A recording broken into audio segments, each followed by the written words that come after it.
పెహల్గాం ఉగ్రదాడితో కశ్మీర్ నిర్మానుష్యంగా మారిపోయింది. నిన్నటి వరకు పర్యాటకులతో కళకళలాడిన లోయలో ప్రస్తుతం నిశ్శబ్దం రాజ్యమేలుతోంది. చాలా మంది తమ టూర్ని వాయిదా వేసుకుని వెనక్కి వెళ్లిపోయారు. దాడికి ముందే శ్రీనగర్, జమ్మూ చేరుకున్న వారిలో కొందరు మాత్రం అక్కడే ఉండిపోయారు. దాల్ సరస్సు దగ్గర నుంచి మా ప్రతినిధి రాఘవేంద్ర మరింత సమాచారం అందిస్తారు. పర్యాటకులపై టెర్రరిస్టుల దాడి తర్వాత జమ్మూ కాశ్మీర్లో పరిస్థితులు పూర్తిగా మారిపోయాయి. పర్యాటకులంతా కూడా చాలా వరకు తమ టూర్ను రద్దు చేసుకోవడం లేదంటే వాయిదా వేసుకున్న పరిస్థితి అయితే ఎక్కువ అనిపిస్తున్నాయి.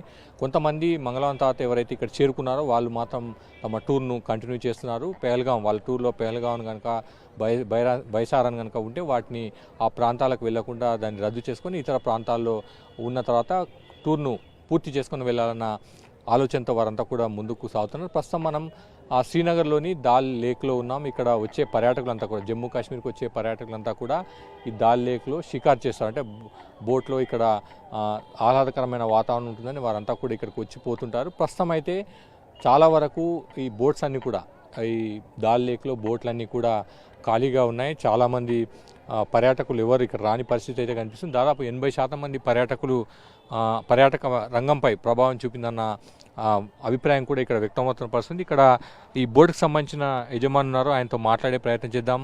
గతంలో అంటే మంగళవారం కంటే ముందు పరిస్థితి ఎలా ఉంది, ఇప్పుడు ఎలా ఉంది తెలుసుకునే ప్రయత్నం చేద్దాం. बताइए आप मंगलवार से पहले टेररिस्ट अटैक से पहले यहाँ टूरिस्ट कैसे आते थे, अब कैसा है? अभी टूरिस्ट उससे पहले आता था बहुत, तो यहाँ तो वैकेंसी बहुत था, पूरा होटल बुक था, हाउस बोट भी, शिकारा भी सब बुक था, गाड़ी भी।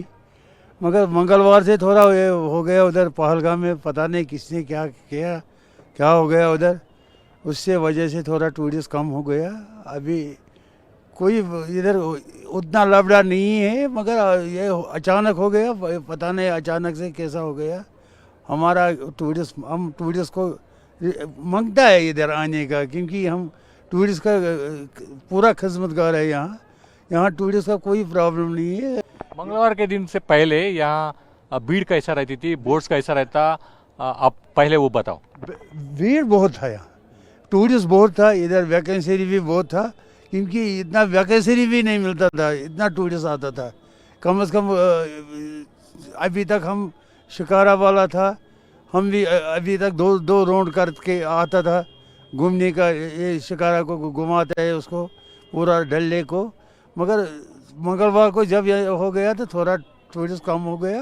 कितना ये असर कितना दिन रहेगा, आप सोच रहे हैं कितना दिन ये असर रहेगा? मेरा हिसाब से कुछ दिन नहीं रहना चाहिए, कि इधर कोई लफड़ा नहीं है, तो अब टूरिस्ट को थोड़ा घबराहट हो गया तो अब टूरिस्ट आएगा, चाहे 5 दिन 6 दिन लगेगा, इसको उतना नहीं लगेगा, क्योंकि अभी पीक सीजन है, तो यहाँ टूरिस्ट आएगा।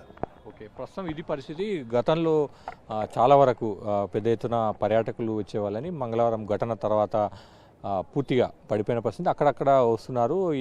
ఇది ఎక్కువ కాలం ఉండదు, అంటే దీని ప్రభావం ఎక్కువ కాలం ఉండదు. ఖచ్చితంగా సీనియర్ కాబట్టి భద్రత ఉంటుంది, పర్యాటకులు వచ్చేందుకు ఆసక్తి చూపుతారన్న అభిప్రాయాన్ని ఇక్కడ బోటు యజమాని వ్యక్తం చేస్తున్నారు. కెమెరా నారాయణతో కలిసి రాఘవేంద్ర, సాక్షి టీవీ, దాల్ లేక్ నుంచి.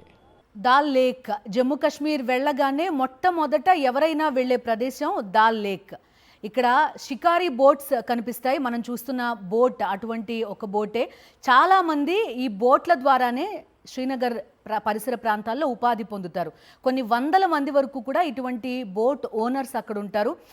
కొన్ని బోట్స్ అయితే అక్కడ అందులో నివాసం ఉండడానికి, అందులో రాత్రంతా స్టే చేయడానికి అవకాశం ఉండే బోట్స్ ఉంటాయి. లేదంటే ఈ విధంగా షికారీ బోట్స్లో దాల్ లేక్ మొత్తం పరిసరాలన్నింటినీ కూడా చుట్టి రావడం అనేది పర్యాటకులకి ఫస్ట్ లక్ష్యంగా పెట్టుకుంటారు. సో అటువంటి దాల్ లేక్ పరిసర ప్రాంతాలన్నీ కూడా పూర్తిగా నిర్మానుష్యంగా కనిపిస్తున్నాయి. ఇప్పటికే జమ్మూ అటు శ్రీనగర్ రెండు ప్రాంతాలకి చేరుకున్న వారు చాలామంది తిరుగుముఖం పట్టారు. ఈ నేపథ్యంలో కూడా అక్కడ కొంత నిర్మానుష్య ప్రాంతం కనిపిస్తోంది. అయితే కొందరు మాత్రం ఏం కాదు అని కొంత ధైర్యంతో అక్కడ ఆగిపోయారు. వాళ్ళు మాత్రం కొంత షికారీ బోట్స్లో అక్కడ షికారు చేస్తున్న పరిస్థితి. ఇటు దాల్ లేక్ చూడగానే ఫస్ట్ వెళ్ళేది పెహల్గాం వెళ్తారు, తర్వాత గుల్మార్గ్ గుల్మార్గ్ వెళ్తారు. ఇక్కడ జమ్మూ కాశ్మీర్కి సంబంధించినంత వరకు ఏప్రిల్ మే నెలలు పీక్ సీజన్గా కూడా చెప్తారు. పెద్ద ఎత్తున టూరిస్టులు పర్టిక్యులర్గా సౌత్ ఇండియా నుంచి చాలామంది అక్కడికి వెళ్తారు. ఎందుకంటే ఇక్కడ ఎండలు చాలా ఎక్కువగా ఉంటాయి. సమ్మర్కి పిల్లలకి సెలవులు, స్కూళ్ళకి సెలవులు ఇస్తారు కాబట్టి ఎక్కువ మంది పర్యాటకులు ఈ సీజన్ని సౌత్ ఇండియా నుంచి ఎంచుకుంటారు. కరెక్ట్గా ఉగ్రవాదులు ఇటువంటి ఒక పీక్ సీజన్ని టార్గెట్గా చేసుకున్నారు. ఒక ఉగ్ర దాడి జరిపారు. పర్టిక్యులర్గా జమ్మూ కాశ్మీర్లో ఉండే టూరిజంని ఎఫెక్ట్ చేసే ఉద్దేశం కూడా ఖచ్చితంగా ఇందులో ఉంది అనే అభిప్రాయం కూడా మనకి వ్యక్తమవుతుంది. ఎందుకంటే పర్యాటకం మీద ఆధారపడి చాలామంది జమ్మూ కాశ్మీర్లో నివసిస్తూ ఉంటారు. ఇక్కడ షికారీ బోట్లు నడిపే వాళ్ళు కావచ్చు, లేకపోతే చాలామంది గుర్రాల మీద టూరిస్టులని చుట్టుపక్కల ప్రాంతాలన్నీ కూడా తిప్పి తీసుకొస్తారు. అదేవిధంగా అడ్వెంచర్ స్పోర్ట్స్ కూడా చాలా ఎక్కువ జమ్మూ కాశ్మీర్లో. హాట్ ఎయిర్ బెలూన్స్ కానీ, లేకపోతే నేల మీద ఉండే బెలూన్స్ కానీ చాలా ఎక్కువగా ఉంటాయి.